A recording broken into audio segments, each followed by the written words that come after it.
about. Well, you know, why should I give him the satisfaction of thinking he dangled the red herring out there just to trick me into talking boner talk? But I'm not doing that. No, no.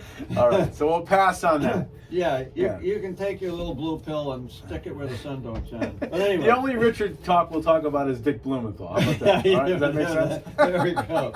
Absolutely. Absolutely. So you got all kinds of newspapers and a book. Well, You got a book over there. I got a book. You got a book over there, yeah. Books. I like books. Yeah. And I'm old fashioned. I like papers that tell the truth too.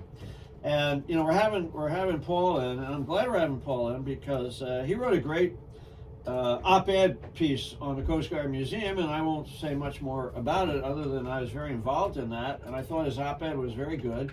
And I sent him an email, and I told him I thought it was very good. It wasn't the nonsense you usually get from that guy Collins, you know, which is just, you know, wackadoodle talk.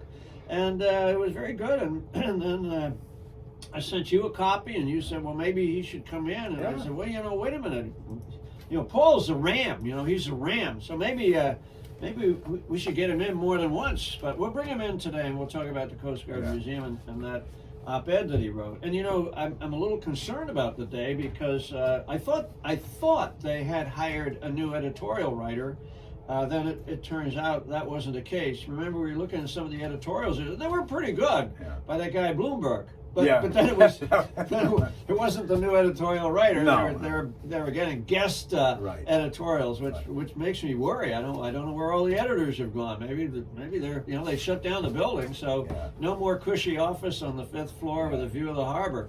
So maybe Paul can talk about that too. But as it turns out, Lee, I did want to talk newspaper talk today. Okay. A little bit. All right. And I think there is a really, really important story out there, which of course I searched through the other papers. The closest I could get to anybody else writing about this topic was the Wall Street Journal had an op-ed piece on this topic. But the topic is to me a critically important topic for anybody who's concerned about the news, which is why is it when the FBI got Hunter Biden's laptop in 2019, and it had all that stuff in it, why is it that no major newspaper, with the exception of the New York Post, said anything about it? That's a good question. Nobody. And now here we are, it's now 2022, and for the first time, the New York Times actually referred to some of the emails in the laptop, meaning that they have the info. They have the info. But here's the most interesting part, and I'm reading now from the New York Post. I'm reading from Michael Goodwin's piece, and he is an outstanding editor and columnist in the New York Post, which, by the way, folks, it is the 4th largest paper in America. You know, just because it has girly pictures in it, which we all like, doesn't mean it doesn't have a hell of a circulation. And it's the oldest continuously published paper in America, started by Alexander Hamilton. So you know, the New York Times, the Slimes, all the news that's blank to print. And I know you want to push the button if I said it, so I didn't say what I usually say. The Post and the LA Times, they're in the bag for the Democrat Party. They're just really propaganda arms for the Democrat Party. The New York Post tells it the way it is. So here's Michael Goodwin in the New York Post, March 18th. And he says, lo and behold, the Times hates to say, we told you so. But you see, the Post had the story. And the Times actually referred to the emails from the Hunter Biden laptop in the 24th paragraph of a story dealing with his tax issues. So they did a big story on Hunter Biden's tax issues, as if that's the biggest problem we have with Hunter Biden, is he probably didn't pay his taxes on the Burisma stuff or some of the Chinese bribes that he got, or the bribe from the mayor of Moscow, and so on and so on and so forth. You have there like a little Hoover vacuum cleaner running around vacuuming up yuan and lira, and I don't know what they have in Russia, rubles, I guess, like a little vacuum cleaner, and then making sure that the big guy gets his cut. So anyway, the New York Post reveals that the New York Times, in this article, 24th paragraph, finally admits that the Hunter Biden laptop emails are legitimate. Right? They finally did. They did. Yeah. They did. Right there. Right here. Yeah. Now, Black and white. Now, what did this show do 2 years ago, Yeah. before the election, with regard to the laptops? Well, of course, Lee, as you know, I keep copious files. Copious, yeah. My wife dares not go in my office for fear the stacks of newspapers will tip over and she'll be lost. We'll never see her again. She and her little puppy dogs, we'll hear the little whimpering under the stack. But do you have them in chronological order? How do you have them? I have them arranged by topic. Okay. Oh, okay. By topic. Gotcha. So, in fact, I went into my Hunter Biden laptop file. I gotcha. And I went back to, let's see, the first one I have here. It's Biden's secret emails, October 14th, 2020. Okay. Now, October 14th, 2020. Is that before or after the election, Lee? That would be before. Oh, it would be before. Yeah, a couple weeks before. Yeah, because the election was in November. Right. So in October 14th, 2020, a few weeks before the election, the New York Post came out with a headline revealed Ukrainian exec thanked Hunter Biden for opportunity to meet Veep Dad. Yeah. So this links Hunter and the Ukrainian executives and Ukrainian money to the big guy. Right. And there's a picture of the big guy There he is. right there. Yeah. And then the big story is Biden secret emails. Biden secret emails. And this article, front page article, goes into incredible detail about the Biden emails. Then there's another article here. This article is October 14th as well. Twitter disables links to bombshell New York Post report. So no sooner did the New York Post publish this bombshell article than Twitter disconnected them.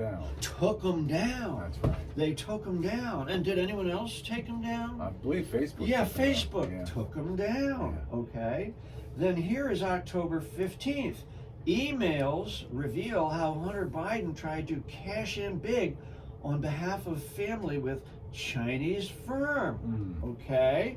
That's the 15th. Is that before the election? That would be before. Yeah, but did that get out on Twitter and Facebook? Did not. No. Did it get out in the New York Times, the paper of record? No. No. How about the Washington Post? No. No, didn't get out on them either. Yeah, wow. Then here's another article in the archive. It's not Russian disinformation. Intel big. Right. So what was the reaction of the Democrat, machine to these revelations? Oh, it's Russian disinformation. Yeah. And then this guy Ratcliffe, the director of national intelligence, John Ratcliffe, said it's not part of some Russian disinformation campaign. The information on the laptop is real. It's real. And then we go a little bit further. Biden clan knew last year that Hunter's cash grabs were a big problem. Right. So the campaign knew this was a problem. And then here's another one. Laptop connected to Hunter Biden linked to FBI money laundering probe. All of these articles are coming out before the election, but none of them are coming out in a major news media. And then after the election, the New York Post again, Hunter's China deal revealed, and the list goes on. So what did we have here? What took place here before the election? We had a devastating story about the corruption of Joe Biden as vice president. the corruption of his brother, his sister, his family, and in particular, the corruption of his son, Hunter, who's out there scooping up money from foreign countries, foreign nationals, and passing it to his dad. Now, were they giving him all this money simply because they thought Joe Biden could be a great president and he would help save the world, bring peace to the world, or were these bribes? Sounds like there were bribes and payoffs. Sounds like they were bribes. Right. And so then it take it a little further. The newspapers that didn't report the story, yeah, or that reported it and said it was disinformation, and here we have in the New York Post, spies who lied. Yeah. Front page article of 20 spies or more, about 50 total. Brennan, Clapper, McLaughlin, I mean, all of these guys, Michael Morrell, Leon Panetta, head of the CIA, they all signed a letter saying the laptop was Russian disinformation. And as that story was spread by the Democrat-controlled media, right, they got Pulitzer Prizes for it. Wow. They got Pulitzer Prizes nice for their wonderful reporting. Wow. So, where does that leave us as Americans when it comes to the print media? Where does it leave us? It's not a very comforting feeling to know that the media is manipulating the story. Manipulating and keeping critical information from the American people. So if the American people are not informed, how can they make informed choices? They can't. Well, they can't. They make bad choices. Right. And polling after the fact says that as many as 8% of people who voted for Biden right. would not have voted for him if they knew this stuff. Yes. If they knew this stuff. And let's take it to another level. That's, by the way, about 6 million people. That's a lot of people. At least 6 million. Yeah, that kind of might have made a difference. Maybe. What do you think? Maybe could have made a difference. Possible. 8% of 81 million, 7 million people. That's a lot of people. Yeah. Could have switched the vote. Maybe. Could have, but it didn't. And it didn't because the print media failed in its obligation to be objective in reporting the news. And Twitter and Facebook and big tech jammed in as well to shut it down. Now, okay, so the media is corrupt. Let's just say they're corrupt. The people that work for the media, they all tend to be left-wingers. We'll talk to Paul about that. Is he really a left-winger? I don't know. I don't think Paul's left. I'm going to ask him if he's a left-winger. I don't think he is. I think he's sort of middle of the road. Yeah. And I'm sure that left-wingers think he's a right-winger, and maybe right-wingers think he's a left-winger. I would think left-wingers think he's middle. My guess, he's getting it from both sides. Yeah, probably. He'd probably agree with that. Yeah. But now my question is this, Lee. Yeah. I worked for the CIA for 10 years. I know. And Allen Dulles, who was really the first and most famous head of the CIA, civilian head of the CIA. I think the first head was an Army guy. Military guy, but Allen Dulles was probably one of the more famous heads of the CIA, and he used to quote the Bible, where there was a quotation from the Bible that said, "Seek ye the truth, and the truth shall make you free." And I always believed that. I believed that the CIA had a mission to dig into any story, especially involving foreign leaders and foreign governments, because they all lie. Right. Governments all lie. We know that. Our government lies, and all the other governments, they lie. They lie to protect themselves. The leaders lie to protect themselves. And so you have to go behind the curtain. The Wizard of Oz is behind the curtain. It's not really a wizard. You got to pull the curtain aside and see who's manipulating the story there. And that motivated me to work for the CIA for 10 years. Now, I am absolutely disgusted to find out that a whole generation of CIA people, spies, military intelligence, CIA, Clapper, Brennan head of CIA, Clapper DNI, Air Force intelligence, a whole generation of these clowns have been weaponized for political purposes to engage in domestic covert action and propaganda against the American people. And so, he works for the CIA. Wow, that's great. He really knows the true story. Not necessarily. Maybe that CIA person is just manipulating the facts. Right. And the president gets a daily brief, and what if they put BS in the daily brief? The president is misinformed. What if the FBI gets evidence like the laptop that's covered in Laptop from Hell by Miranda Devine, a whole book, over 100 pages on everything that's in the laptop, 190 pages in the laptop. You read it right here. Right. It's in the book. But she was canceled. She was shut down. The stories that she put in the paper weren't taken up by any other paper. Right. They weren't distributed by Facebook or big tech. And the spies who came out and said, it's just Russian disinformation. I'll tell you what, I can't speak for every one of them, but I know the big guys knew it was a lie. Right. They knew they were lying to the American people. They knew they were disseminating black propaganda against the American people for political purposes.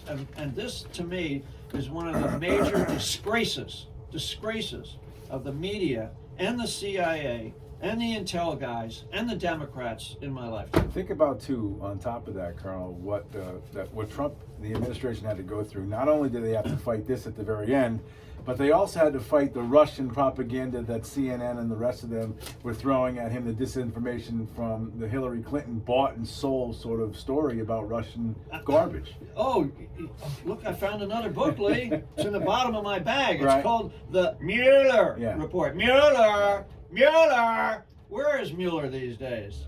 He's sitting in a chair somewhere with his pablum drooling down his shirt and should be ashamed of himself for being used as a stooge in this really criminal conspiracy against an American political candidate and a sitting American president. I think these idiots talk about, the insurrection on January 6th, insurrection. That's a bunch of BS. Destroying the country. We gotta go. We come right back. BS, yeah. The Colonel is here with us in the studio again in always rare form. Stick around.